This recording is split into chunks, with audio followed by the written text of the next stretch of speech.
I woke up in a small bedroom, unaware of where I was. I sat up and looked out the only window in the room.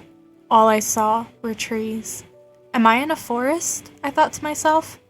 I heard the rattle of a doorknob. I turned my head to see who was walking in. There stood Rhys. "You're awake. That's good," he said as he walked up and sat on the edge of the bed. "You feeling okay?" "Yeah," I said. "Where are we?" "My dad's old cabin. We'll be safe here unless that villain has friends with tracking abilities," he said. How long was I out? "A month." "What?" I yelled as I stood up suddenly. "I'm kidding," he said with a smirk.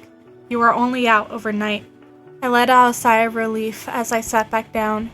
Rhys looked at me with a look of disappointment. "Do you remember me?" he asked. After thinking for a bit, I looked up at him. "You're the guy I bumped into on the first day of freshman year," I told him. "You were a sophomore at the time, right?" "Yes, and we were both in choir last year," he said. "That's right," I said, a little excited. "You're a mezzo like me." "Yeah," he said as he stood up. "Come on, I made breakfast." I stood up and walked with Rhys to the kitchen. The smell of pancakes and sausage was in the air. On the table were 2 plates of pancakes and sausage, along with 2 glasses of orange juice. "I didn't know you could cook," I said as I sat down. "I cook whenever I have the opportunity," Rhys said as he sat across from me. We ate silently for a bit. Rhys finished eating and started walking outside.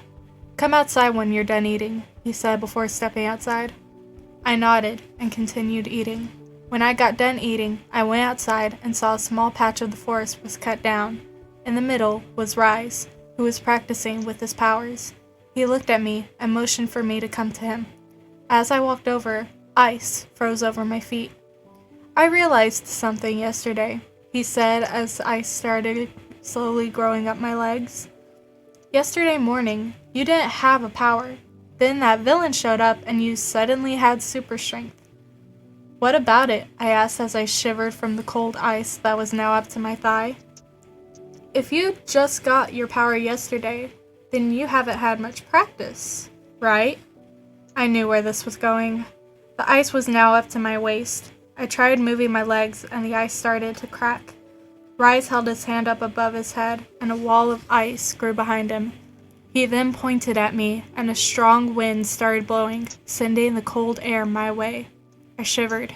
Is he trying to kill me? I thought to myself. I was scared. The ice was up to my neck. The wind stopped and the ice melted. The big wall of ice melted as Rhys walked up to me. When the ice fully melted, I fell to the ground, shivering. You could see my cold breath. "You alright?" Rhys asked as he knelt down to me. I slowly shook my head. He made a small fire and blew the warm air toward me to warm me up. Now able to move, I punched him in the chest and sent him flying into a tree. "I deserved that," Rhys said as he stood back up.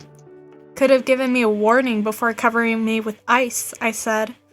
"You think villains are going to give you a warning before attacking?" he said as he stood up and started walking toward me. "Well, you think they're going to give you a chance to win?" he said, interrupting me. Ice made a path as he walked. His cold, serious stare sent shivers down my spine. "No, they're going to keep attacking. They're not going to give you a chance to get back up.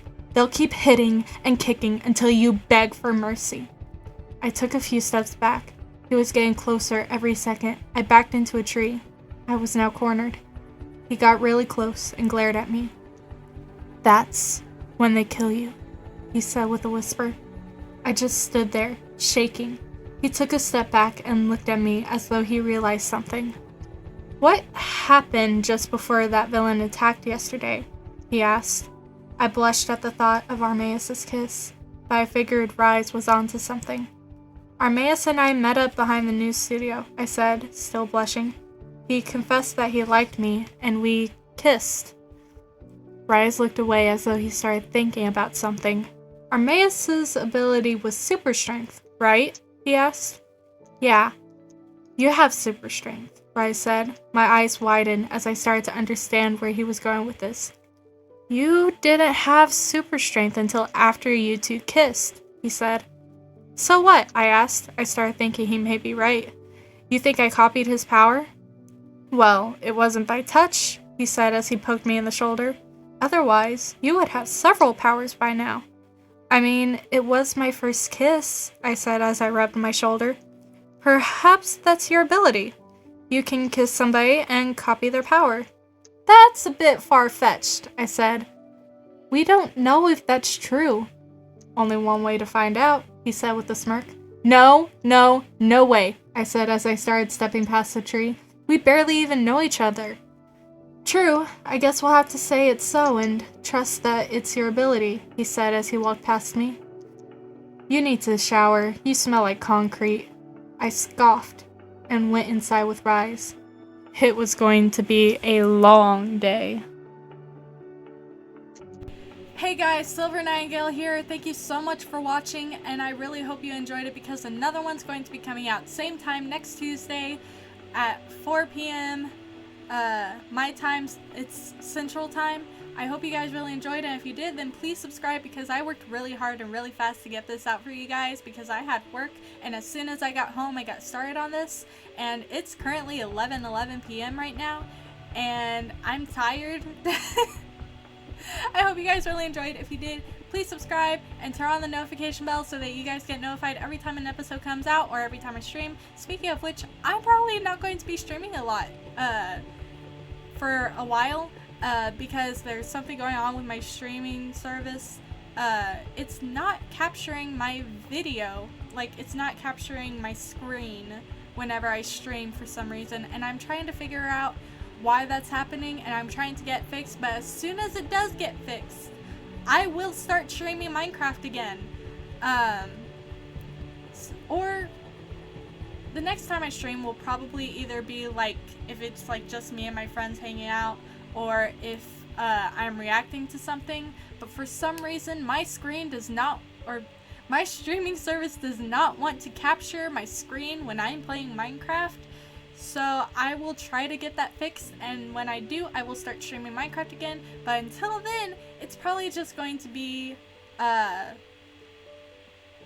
Minecraft without my face, and it's going to be uploaded videos, but that should be fine, right? I mean, like, it's Minecraft, okay? Nobody cares.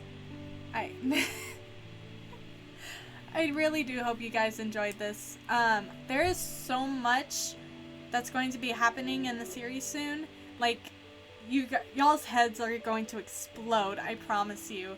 And I'm actually currently working on the second book right now, so that by the time season 1 of this little audiobook thing that I'm doing is done, then I'll have season 2 ready for you guys. I should probably get help with it.